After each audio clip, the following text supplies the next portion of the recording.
Welcome all of you. पुन्हा एकदा आमच्या चॅनलवर तुमचं स्वागत आहे. आज आपण मराठीचा व्याकरणाचाच प्रकार, संधी व संधीचे प्रकार हे बघणार आहोत. तर आता संधी म्हणजे काय? तर दोन शब्द किंवा दोन अक्षरे एकत्र आल्यावर त्यांच्या उच्चारामुळे किंवा लेखनामुळे जो बदल होतो त्याला संधी असे म्हणतात. व्याख्या पुन्हा एकदा बघा. दोन शब्द किंवा दोन अक्षरे एकत्र आल्यावर त्यांच्या उच्चारामुळे किंवा लेखनामुळे जो बदल होतो त्याला संधी असे म्हणतात.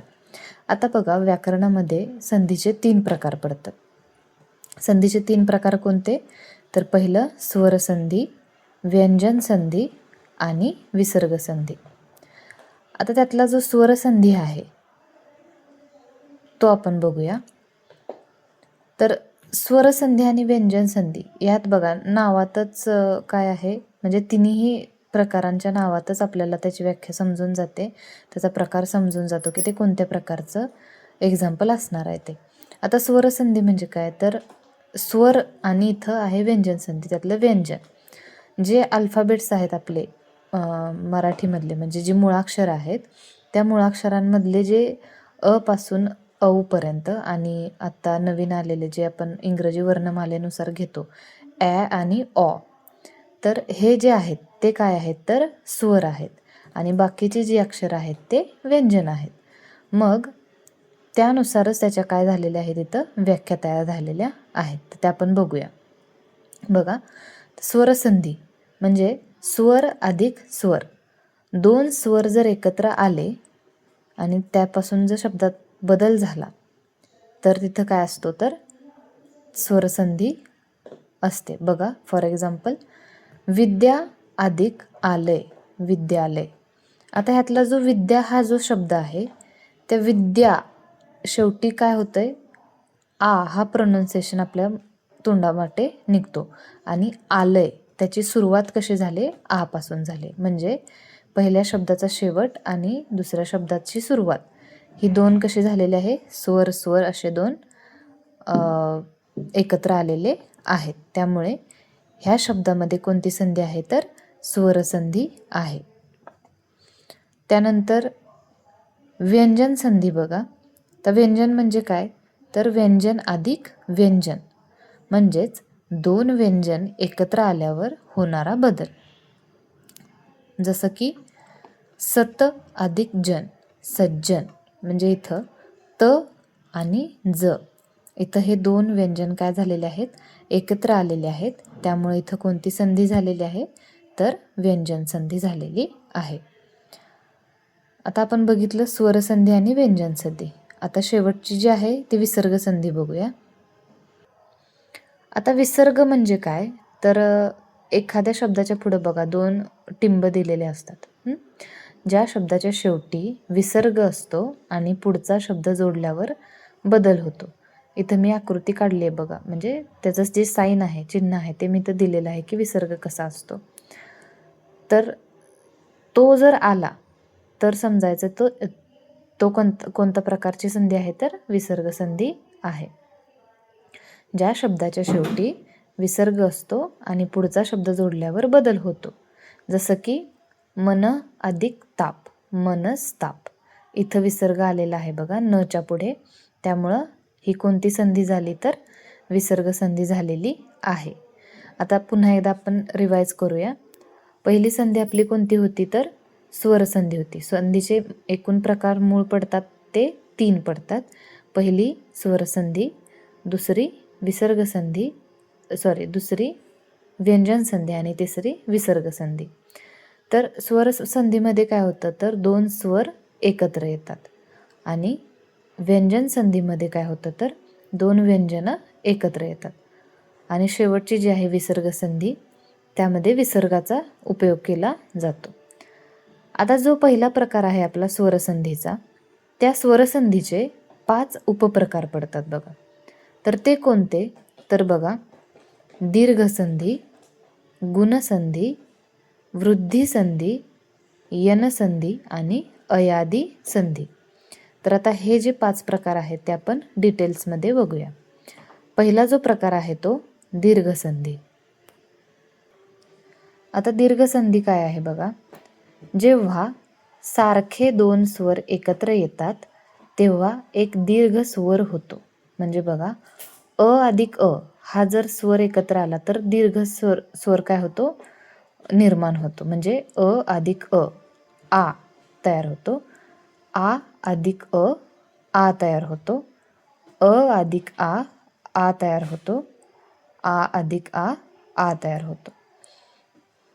त्यानंतर ई अधिक ई, दीर्घ ई, दीर्घ ई अधिक ई, दीर्घ ई, उ अधिक उ, दीर्घ उ, दीर्घ उ अधिक उ, दीर्घ उ.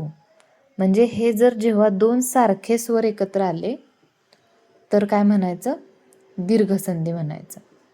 जसं की मगाचा जो शब्द घेतलेला आपण, विद्या अधिक आलय, यामध्ये दोन्ही पण बघा दीर्घसंधी काय झालेले आहेत, स्वर एकत्र आलेले आहेत.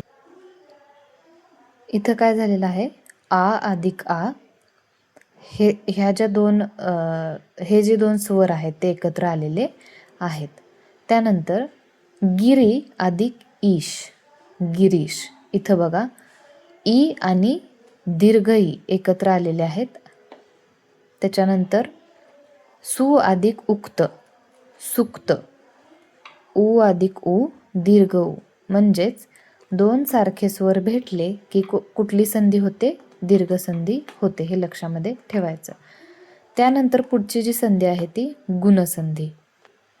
गुणसंधीमध्ये बघा, जेव्हा अ किंवा आ नंतर ई ई किंवा उ येतो तेव्हा नवीन स्वर तयार होतो.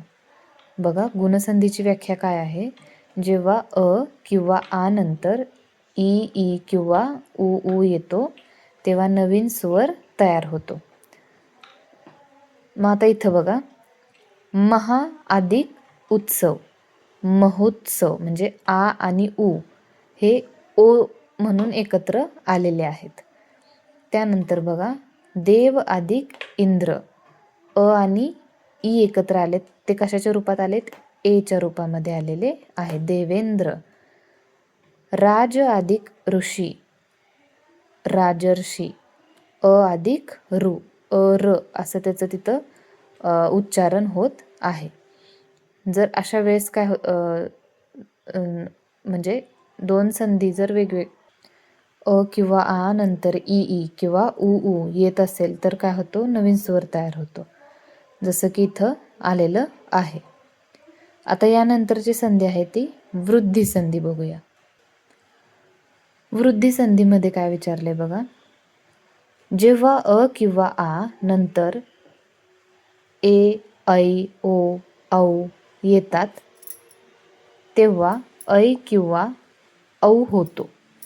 जसं की एक्झाम्पल बघा, एक अधिक एक, एक, म्हणजे अ अधिक ए मिळून ऐ इथं निर्माण झालेला आहे. त्यानंतर महा अधिक ऐश्वर्य, महेश्वर्य, आ आणि ऐ इथं आलेला आहे. त्यानंतर आहे जल अधिक ओघ, जलौघ. म्हणजे इथं अ आणि ओ एकत्र आलेला आहे. हे थोडंसं तुम्हाला लक्षामध्ये ठेवण्याची गरज पडणार आहे. यानंतर चौथी जी संधी आहे ती यन संधी. जेव्हा ई ई उ रू यांच्या पुढे दुसरा स्वर येतो तेव्हा त्यांचा पुढील प्रमाणे बदल होतो. जसं की ई ई य, उ व, रूचा र. म्हणजे इथं बघा, फॉर एक्झाम्पल, अति अधिक आवश्यक, अत्यावश्यक. म्हणजे ई जर असेल तर त्याचं य मध्ये कन्व्हर्जन होतं. म्हणजे जसं इथं अति शब्दाला शेवटी काय प्रोनाऊन्स होतोय, ईचा उच्चारित येतोय. त्याचं काय झालेलं आहे, य मध्ये प्रोनाऊन्सिएशन झालेलं आहे. म्हणजे य मध्ये त्याचं रूपांतर झालेलं आहे. त्यानंतर अनु अधिक एशन, अन्वेषण. म्हणजे ऊचं रूपांतर कशामध्ये झालेलं आहे, व मध्ये झालेलं आहे. त्यानंतर पितृ अधिक आज्ञा. पितृ तिथं रू उच्चारण होतोय. रू अधिक आ, त्याचं काय झालं पित्राज्ञा, म्हणजे त्याचं र मध्ये रूपांतर झालेलं आहे. म्हणजे यन संधीची परत एकदा व्याख्या बघा. जेव्हा ई उ उ रू यांच्या पुढे दुसरा स्वर येतो तेव्हा त्यांचा पुढील प्रमाणे बदल होतो. हा बदल तुम्हाला लक्षात ठेवायचा आहे. ईचं काय होतं य होतं, ऊचा व होतो आणि रूचा र होतो. ठीक आहे. तर तिथं कोणती संधी असते तर यन संधी असते. आता हे साधारण TETला तरी माझ्या बघण्यात यामधला काही क्वेश्चन आला नाही स्वरसंधीच्या उपप्रकारांमधला. पण जर तुम्ही MPSCची तयारी करत असाल तर ही अधिकची माहिती तुम्हाला माहिती असणं गरजेचं आहे. तर यानंतरचा जो शेवटचा प्रकार आहे 5वा अयादी संधी, ते आपण बघूया. आता अयादी संधी जेव्हा ए, ऐ, ओ, औ यांच्या पुढे दुसरा स्वर येतो तेव्हा त्यांचा पुढील प्रमाणे बदल होतो. शक्यतो काय करायचं आपल्याला की जे स्वरसंधीचे 5 उपप्रकार आहेत त्यामध्ये शक्यतो काय झालेले आहेत बदलच झालेले आहेत. ते बदल फक्त लक्षात ठेवा. आता इथं बघा एचं काय झालंय ऐ, ऐचं झालंय आय, ओचं झालंय अव, औचं झालंय आव. जसं की ने अधिक अन नयन, गै अधिक अक गायक, पो अधिक अन पवन, ओचं अव असं होतंय. म्हणजे हे तुम्हाला जे फरक आहेत म्हणजे जे रूपांतरण आहेत वरती मी इथं दिलेली आहेत ती तुम्हाला लक्षात ठेवणं गरजेचं आहे. आता हा जो प्रकार होता तो शेवटचा प्रकार होता. आपण पुन्हा एकदा रॅपिड रिव्हिजन करूया. बघा संधी म्हणजे काय तर 2 शब्द किंवा 2 अक्षरे एकत्र आल्यावर त्यांच्या उच्चारामुळे किंवा लेखनामुळे जो बदल होतो त्याला संधी असं म्हणायचं. तर या संधीचे किती प्रकार पडतात तर 3 प्रकार पडतात. पहिली आहे स्वरसंधी, दुसरं आहे व्यंजन संधी, तिसरं आहे विसर्ग संधी. त्यातली जी स्वरसंधी आहे तिचे 5 उपप्रकार पडतात. तर ते आपण पुढे बघूया. पहिलं काय आहे आपली स्वरसंधी. स्वरसंधी कशा लक्षात ठेवायची 2 स्वर जर एकत्र आले तर काय असतो स्वरसंधी असते. म्हणजे जो होणारा बदल आहे तो स्वरसंधीचा बदल असतो. इथं जर जसं एक्झाम्पल घेतलंय तसं विद्या अधिक आलय विद्यालय. त्यानंतर व्यंजन संधी. व्यंजन संधी म्हणजे काय व्यंजन आणि व्यंजन एकत्र आहेत. 2 व्यंजनं एकत्र आल्यावर होणारा बदल म्हणजे व्यंजन संधी. जसं सतह अधिक जन सज्जन, त आणि ज इथं काय आहे व्यंजन आहेत. त्यानंतर तिसरा प्रकार आहे तो आहे विसर्ग संधी. तर विसर्ग संधी काय सांगितलं मी की ज्या शब्दांच्या पुढे विसर्ग लागतो ती विसर्ग संधीचा प्रकार असतो. ज्या शब्दाच्या शेवटी विसर्ग असतो आणि पुढचा शब्द जोडल्यावर बदल होतो ती विसर्ग संधी असते. जसं की मन अधिक ताप मनस्ताप. तिथं काय आलेलं आहे नच्या पुढं विसर्ग आलेला आहे. म्हणजे जेव्हा आपण शब्दांचा विग्रह करतो तेव्हाच वर्णन तिथं बघायचं आणि त्यानुसार संधी ओळखायची आहे. आता स्वरसंधीचे मी मगाशी सांगितलं की किती प्रकार पडतात 5 उपप्रकार पडतात. दीर्घसंधी, गुणसंधी, वृद्धसंधी, यनसंधी आणि अयादी संधी. आता यातला दीर्घसंधीचा प्रकार कसा लक्षात ठेवायचा तर 2 स्वर एकत्र आले तर काय होतो दीर्घस्वर होतो. दीर्घसंधीला काय लक्षात ठेवणार तुम्ही सारखे स्वर एकत्र आले की काय होतो दीर्घस्वर तयार होतो. त्यानंतर गुणसंधी. गुणसंधीचं काय आहे जेव्हा अ किंवा आ नंतर ई किंवा उ येतो तेव्हा नवीन स्वर तयार होतो. बघा आ आणि ई असेल तर ए तयार होतो. आ अधिक उ असेल तर ओ तयार होतो. आ आणि रू असेल तर र तयार होतं. गुणसंधीचं ही व्याख्या लक्षात ठेवायची आहे. त्यानंतर आहे वृद्धसंधी. जेव्हा अ किंवा आ नंतर ए, ऐ, ओ, औ येतात तेव्हा ऐ किंवा औ होतो. म्हणजे बघा, अ किंवा आ नंतर काय आलं पाहिजे? ए, ऐ, ओ, औ येतो तेव्हा ऐ किंवा औ होतो. म्हणजे अशा प्रकारचे जर शब्द असतील तर तिथं काय असणार आहे? वृद्ध संधी असणार आहे. शॉर्टमध्ये तुम्हाला मी व्याख्या काढून दिलेल्या आहेत ह्या प्रत्येक संधीच्या, त्या नोट डाऊन करून ठेवा आणि त्यानुसार उदाहरणं एक्झाममध्ये येतात ते सॉल्व करा. त्यानंतर चौथी संधी आहे यनसंधी. जेव्हा ई, उ, रू यांच्या पुढे दुसरा स्वर येतो तेव्हा त्यांचा पुढीलप्रमाणे बदल होतो. ई असेल तर य होतो, उ असेल तर व होतो, रू असेल तर र होतो. अयादी संधी. जेव्हा ए, ऐ, ओ, औ यांच्या पुढं दुसरा स्वर येतो तेव्हा त्यांचा बदल कसा होतो? एच्या पुढं ऐ, ऐच्या पुढं आय, ओच्या पुढं औ आणि औच्या पुढं आव. असे फरक जे चेंजेस होतात, बदल होतात, ते अयादी संधीचे लक्षात ठेवायचे. आता या प्रत्येक व्याख्येनुसार जे तुम्ही आता हे नोट डाऊन करून ठेवणार आहात त्या प्रत्येक व्याख्येनुसार क्वेश्चन पेपर्स तुम्ही PYQ वगैरे जर सॉल्व करत असाल तर त्यामध्ये संधीवरचे प्रश्न तिथं समोर घेऊन सोडवा. म्हणजे जेव्हा तुम्ही PYQ सोडवत असाल तेव्हा ह्या संधींच्या व्याख्या शेजारी जवळ तुमच्या ठेवा, जेणेकरून त्याच्याशी रिलेट करून तुम्ही त्या संधीची एक्झाम्पल, ते जे संधीचे क्वेश्चन आहेत ते तुम्ही सॉल्व करू शकता. संधीच्या व्याख्या लक्षामध्ये ठेवणं थोडंसं किचकट जातं.